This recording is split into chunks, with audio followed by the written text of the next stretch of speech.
that anyone is talking about in football at the minute is the European Super League. And if you don't know what it is, it's 11 teams who think they're bigger than everyone else that have decided to create their own breakaway league to sort of combat the Champions League, to compete with that, at least for this big money operation. And it's just spitting in the face of football.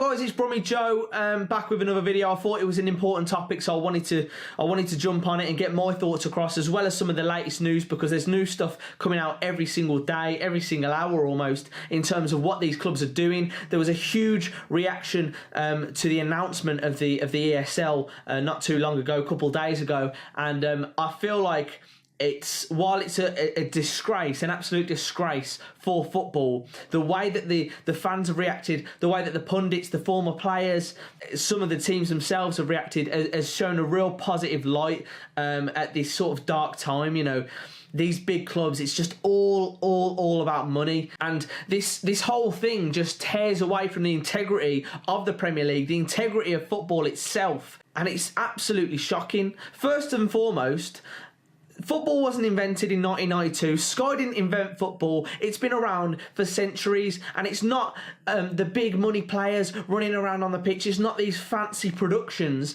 Football isn't that. It's the fans. It's the fans themselves. Like, if you looked at Manchester United stand right now, it said football without fans is nothing, and they are one of the teams that are involved in this. That is as hypocritical as you can get. So there's 6 English clubs, Arsenal, Chelsea, Liverpool, Man City, Man U and Tottenham, who have signed up to this Super League. You've also got Spanish sides Atletico Madrid, Real Madrid and Barcelona, as well as AC Milan, Juventus and Inter Milan. You'll notice that PSG, Bayern Munich have opted out of this, and it's quite laughable when you think about the fact that they're going to go for this European Super League without arguably the best team in Europe, which is Bayern Munich. It's ridiculous. A lot of these teams as well, when you're looking at, like, look at this, Arsenal, really? European Super League? Tottenham haven't won any. We've won more than Tottenham, pretty much. I'm pretty sure.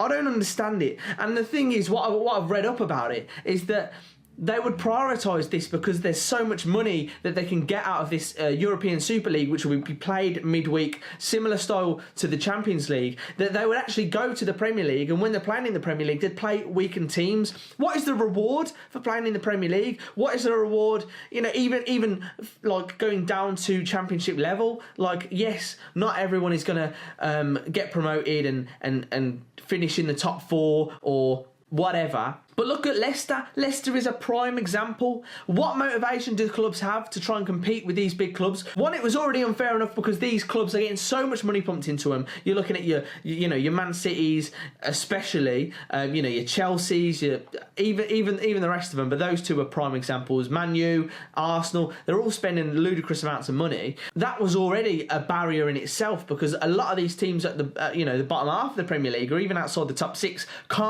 simply can't compete with it. So on the odd occasion, Leicester happens again.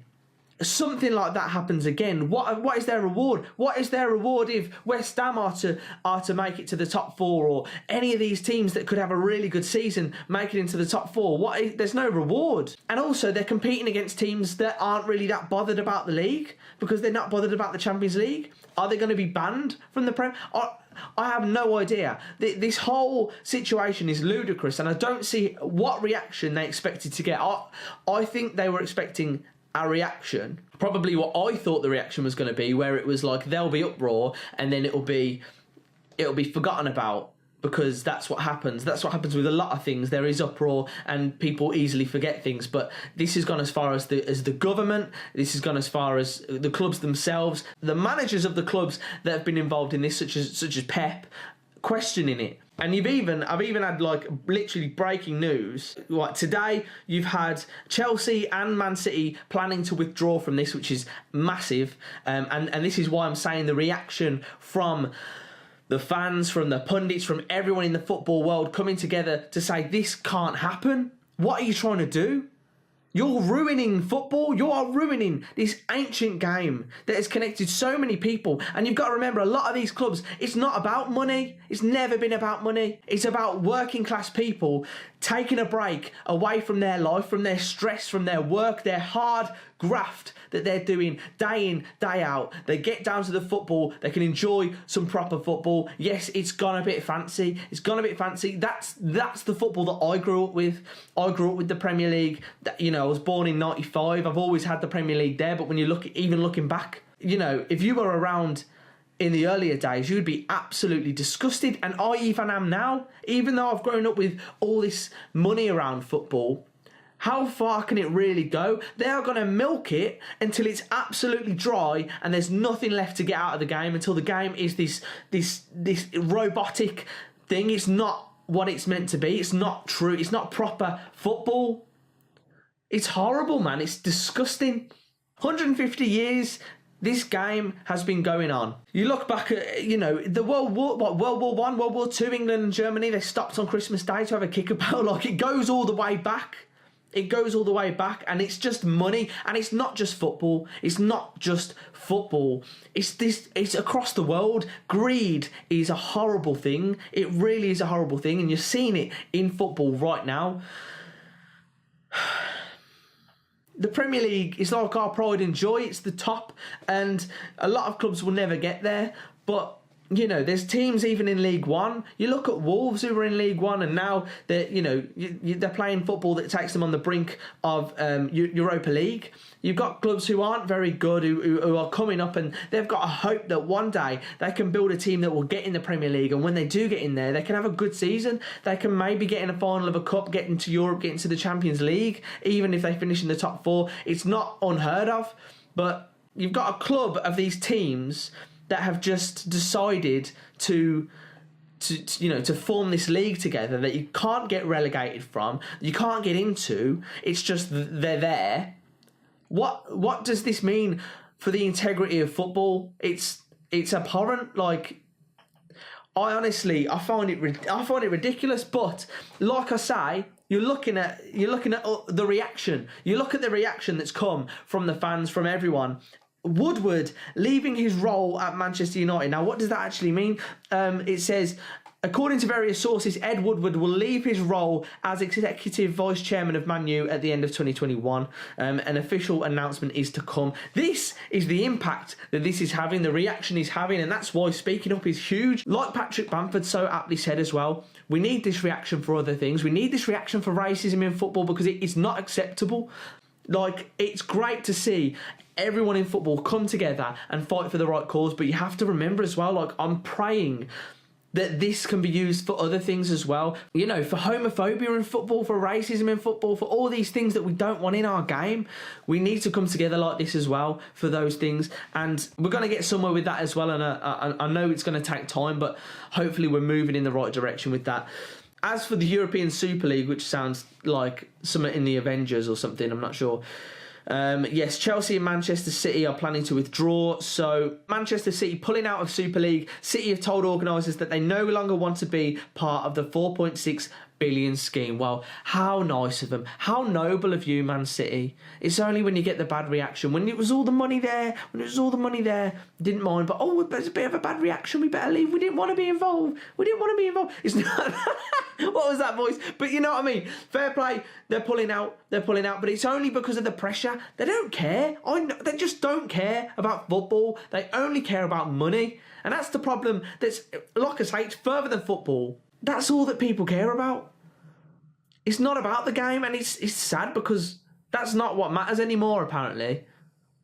It's not about the fans. The fans are just used for money. It's about what can we get off TV rights. How much can we ramp up the ticket prices so that people can't get there, or the working class, the people who founded this game can't afford to get to a game and watch it there, can't get through the turnstiles, can't hear the noise on the pitch. They have to watch it on their telly for a subscription because they want to put food on the table for their kids. They can't, show their kid, take them to the game. Kids are growing up looking at a TV screen, looking at people like me showing them the game when they should be able to go to the game, go breathe in the atmosphere, fall in love with football. That's how you fall in love with football, in my opinion. And it's been taken away, and it's not just this. It's all about money. And all this is doing is further and further putting a barrier on fans being able to really enjoy football. And their argument is going to be, well, we're creating this Super League that everyone's going to enjoy. It's not going to be the same. And you can see it. You can see it with the reaction that's happened. So I'm praying that this won't go ahead. But my personal fear is that they've planted the seed now. Even if it doesn't quite go ahead now, the seed is planted and people are almost going to accept it. And it's this mental thing, and they know that. I truly believe that they know that, and they're going to wait. They're going to be like, okay, it's not acceptable. We've planted the seed. They're going to try and mould it in something that looks like it might favour us. You know, the top six clubs in the Premier League that are involved in this have tried this. They've tried finding ways to get the other 14 teams on board. Those teams have had a meeting today to obviously none of them are in agreement with it, but I just think it's inevitable. I think it's inevitably going to happen. Adebola bloke called it 7 years ago. He called it. He's a knowledgeable guy. He knew exactly what was going to happen, and it is happening. All I can say is, if this is so good for football, why is there such a bad reaction to it? Why is no football fan happy with it? And I hope these people at top that only care about money do look at that. Because at the end of the day, they're only gonna make a decision that's based off what is going to make them money. And if this is bad PR and blah blah blah, and it's not going to get out well, but I agree with Gary Neville. Relegate them, deduct them points. It's clearly not going to happen because it would only push them to do some other form of breakaway league. It's never going to happen. Never going to happen. But put as many deterrents in as possible for this, and there should be some form of punishment for this whole breakaway league thing that's just an absolute detriment to the Premier League. It's absolutely mad, but I just wanted to get it off my chest. So let me know what you guys think. What do you think about the European Super League? I want to hear from young fans, old fans, people who've been around before the Premier League as well. Let me know your thoughts. I know a lot of you, you watch my videos, so I would really love to hear your thoughts on this and whether you think something good can come of this, and we can actually, it doesn't happen. And what are the next steps? What are the next steps? Is it just a matter of time? Let me know down in the comments below. Make sure you like the video if you did enjoy my waffling rant. More videos are coming very soon, and I will see you in the next live stream. Keep right on.